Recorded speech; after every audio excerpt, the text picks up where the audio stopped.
অনেক মদখোর আমার সাথে বসে একসাথে ডিনার করে, হাফ প্যান্ট পরা, গলায় স্বর্ণের চেইন, হাতে স্বর্ণের ব্রেসলেট, আইসা আমার সাথে ডিনার করছে, আছে এরকম। গাঁজাখোর আসো বসো, বসলেই তো আমি ওর ডিএনএ, চিন্তার ডিএনএ চেঞ্জ করে দেওয়ার সুযোগ পাবো, চিল্লায় বলো ঠিক কি না?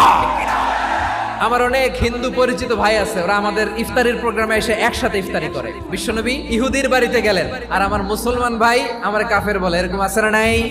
মুসলিমরা দেখতে পারে না, সহ্য করতে পারে। বিষ্ণু ইসা ইসলামের খাদেম ছিল ইহুদি, এতদিন খেদমত করলো, একদিনও বিশ্বনবী ওর কালিমার দাওয়াত দেয় নাই। কারণ কি? বিশ্বনবী একটা ভালো সময়ের অপেক্ষা করতেছিলেন, দায়ী সুযোগ খুঁজে কখন দাওয়া দিলে ব্যাটে বলে হবে, ঝোপ বুঝে কোপ মারে। বিষ্ণু ইসা ইসলাম ভালো সময়ের অপেক্ষা করতেছিলেন, দেখি আস্তে আস্তে এমন সময় আসছে, ছেলে এবার মুমূর্ষ, যখনই টাইমিং পেয়েছেন দাওয়াত দিলেন, পড়ো লা ইলাহা ইল্লাল্লাহ। প্রতিবেশী ইহুদি হোক হিন্দু হোক, যাবেন, সুসম্পর্ক রাখবেন, উপহার দিবেন, বিপদে পাশে দাঁড়াবেন, অসুস্থ হইলে একটু আপেল নিয়ে যান, আঙ্গুর নিয়ে যান। ইসলামের বিউটি দেখে, সৌন্দর্য দেখে অবাক হবে, নসিব ভালো হলে কোনোদিন কালিমা পড়ে মুসলমান হয়ে যাবে।